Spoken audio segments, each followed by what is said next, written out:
గౌరవనీయులు మాగంటి గోపీనాథ్ గారు Jubilee hills శాసన సభ్యులు అస్వస్థతతో ఈరోజు ఏజీ హాస్పిటల్లో అడ్మిట్ అయినారు. వారికి ఏజీ హాస్పిటల్లో ఉన్నటువంటి సీనియర్ డాక్టర్ల పర్యవేక్షణలో ట్రీట్మెంట్ కొనసాగుతా ఉంది. ఇప్పుడు వారు ఐసీయూలో ఉన్నారు. వచ్చే 48 గంటల పాటు వారిని అత్యంత క్రిటికల్ గా డాక్టర్స్ అంతా కూడా ఎగ్జామిన్ చేస్తా ఉన్నారు, మానిటర్ చేస్తా ఉన్నారు. యాజ్ ఆఫ్ నౌ వారి కండిషన్ స్టేబుల్ గా ఉంది. వారు మంచిగా ఉన్నారు, స్టేబుల్ గా ఉన్నారు. వారి అభిమానులు కానీ బీఆర్ఎస్ పార్టీ కార్యకర్తలు కానీ ఎవరు కూడా ఏ రకమైనటువంటి ఒక మానసిక ఆందోళనకు దయచేసి గురి కావద్దు అని చెప్పని, మీడియా మిత్రులు కూడా తప్పుడు సమాచారాన్ని దయచేసి సర్క్యులేట్ చేయవద్దని చెప్పి కూడా మేము విజ్ఞప్తి చేస్తా ఉన్నాము. కేసీఆర్ గారి యొక్క ఆదేశాల మేరకు ఇవాళ సీనియర్ శాసనసభ్యులు తర్వాత మాజీ మంత్రివర్యులంతా కూడా ఇవాళ హాస్పిటల్లో ఉంటూ డాక్టర్ల యొక్క వైద్యానికి సంబంధించిన అంశాన్ని అంతా కూడా మానిటర్ చేస్తూ ఉన్నారు.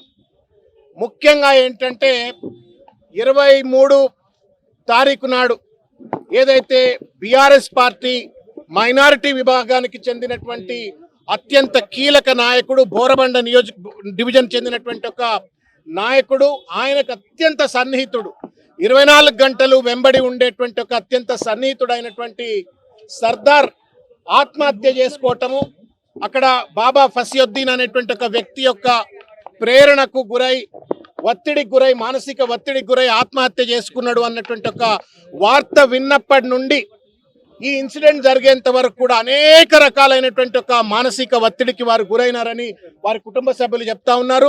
తినమంటే తినకుండా, నిద్రపోకుండా ఎప్పుడు సర్దార్నే తలుచుకుంటూ నా కుడి భుజం పోయింది అని చెప్పని బాధపడ్డాడు అని చెప్పని వాళ్ళ కుటుంబ సభ్యులు చెప్తా ఉన్నారు.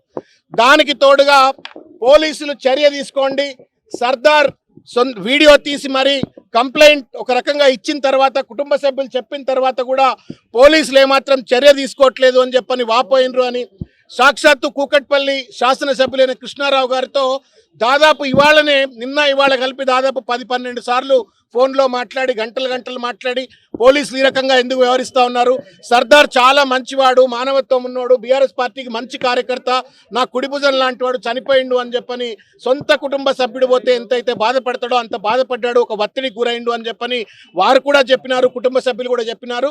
మొత్తానికి మానసిక ఒత్తిడితో ఆ స్ట్రెస్కు తట్టుకోలేక ఈరోజు ఈ యొక్క దుస్థితి ఇవాళ మాగంటి గోపీనాథ్ గారికి వచ్చింది.